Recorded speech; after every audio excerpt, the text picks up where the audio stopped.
Break over, ध्यान से देखेंगे। Case 1, when revised values of assets and liabilities are to be recorded. तो हम नॉर्मल केस कर रहे हैं कि हम उनकी वैल्यू रिवाइज कर रहे हैं।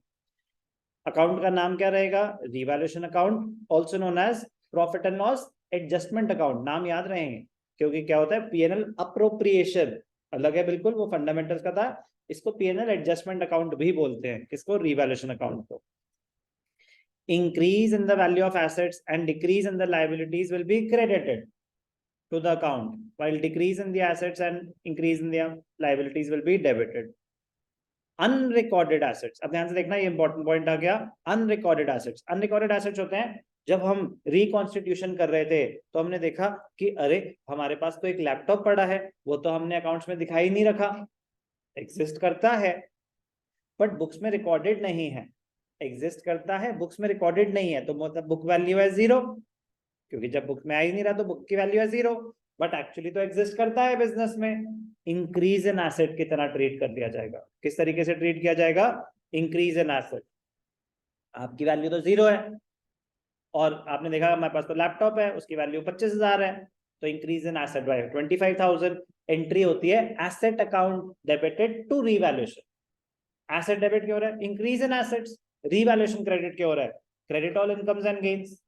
बात समझ आई? कोई डाउट? तो अनरिकॉर्डेड एसेट का मतलब समझ आया? कोई ऐसा एसेट जो एग्जिस्ट तो करता था बट बुक्स में रिकॉर्डेड नहीं है। ऐसी हो सकती है अनरिकॉर्डेड लायबिलिटीज। जब हमने रिकॉन्स्टिट्यूशन करा तो हमें पता चला कि ओहो, क्रेडिटर का तो नाम ही दिखाना भूल गए। तो एक लायबिलिटी एग्जिस्ट तो करती थी बट हमने बुक्स में दिखा नहीं रखी, तो दिखाओ। इंक्रीज इन लायबिलिटी की तरह ट्रीट हो जाएगा। उसकी एंट्री हो जाएगी revaluation account debited to the concern liability. Unrecorded assets if any, question बताएगा ना कि कोई है कि नहीं है, दे विल बी क्रेडिटेड। किसकी बात हो रही है? to the revaluation account. They will be credited to the revaluation account, debited to the respective asset.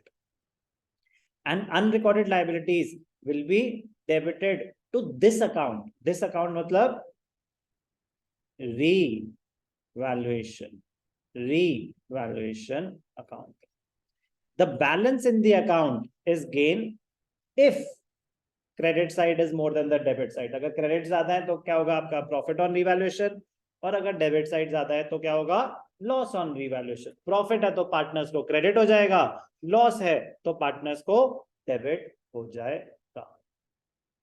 तो लास्ट में क्या करेंगे? To profit transfer to partners capital account. कब? If credit record is more than the debit record. If credits are more than the debits.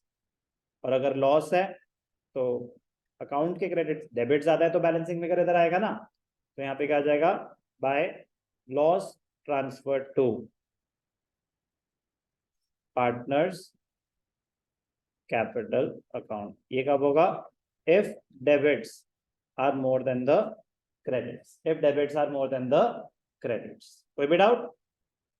कोई भी doubt? ठीक है जी, आ जाओ। हाँ, गेन विल बी क्रेडिटेड और loss will be debited to the partners capital account. Journal entries, चलो ध्यान से देखेंगे। जर्नल एंट्रीज अगर एसेट की वैल्यू बढ़ रही है तो एसेट डेबिट होगा या क्रेडिट होगा? एसेट की वैल्यू बढ़ रही है तो एसेट डेबिट होगा। एसेट का पूछ रहा हूं मैं, एसेट डेबिट होगा या क्रेडिट होगा? रिवैल्यूएशन क्रेडिट होगा, वो मैं बता चुका हूं, बट अब एसेट के पॉइंट ऑफ व्यू से बात कर रहा हूं ना। एसेट डेबिट होगा तो जर्नल एंट्री क्या होगी? Asset account. अगर फर्नीचर की वैल्यू 5,000 से बढ़ानी है, 50,000 है, मार्केट में वैल्यू है 55, तो 5,000 से फर्नीचर की वैल्यू बढ़ानी है, जर्नल एंट्री क्या होगी? Furniture account debited to revaluation 5,000। Revaluation account में सिर्फ और सिर्फ क्या आएंगे? चेंजेस। जितना चेंज, बाकी तो एग्जिस्ट करता ही है ना। 5,000 से बड़ी है तो रीवैल्यूएशन में 5,000 आएगा।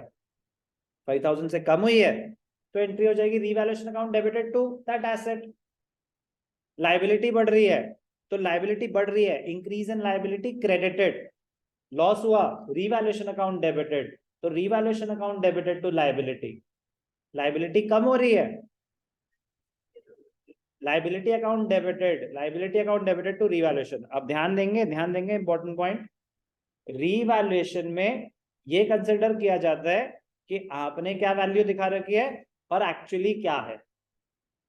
आपने दिखा रखे थे creditors 10,000, eight the time of reconstitution creditors were paid 10,000, क्या ये रिवैल्यूएशन है? ध्यान से सुनना मैंने क्या बोला। At the time of reconstitution, there were creditors worth rupees 10,000 which were paid off.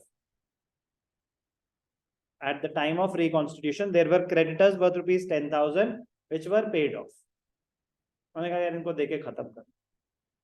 क्या ये रिवैल्यूएशन आइटम है? Yes or no? Yes, no, not sure. Yes, yes, not sure. Not sure. No. Yes. Not sure. No. Yes.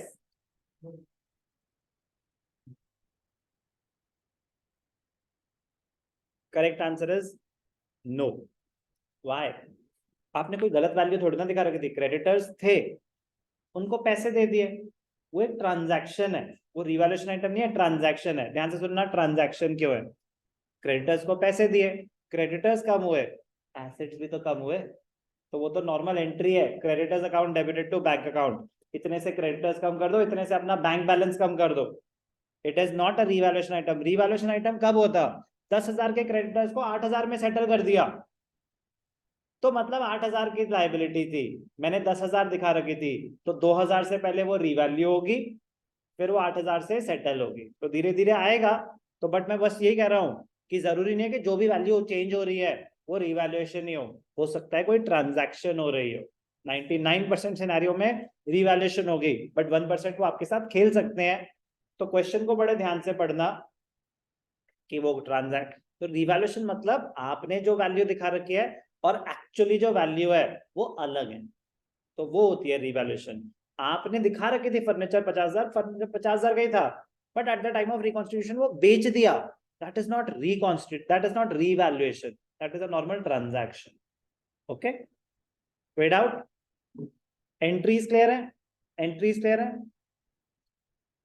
तो entries अपना basic rules ही होंगे, ठीक है ना। बस ध्यान क्या रखना, जब प्रॉफिट होगा तो पार्टनर्स को क्रेडिट हो जाएगा, लास्ट में एंट्री हो जाएगी revaluation to partners capital account, loss है तो partners capital to revaluation. If the capitals are fixed, revaluation profit और loss will be transferred to the current accounts.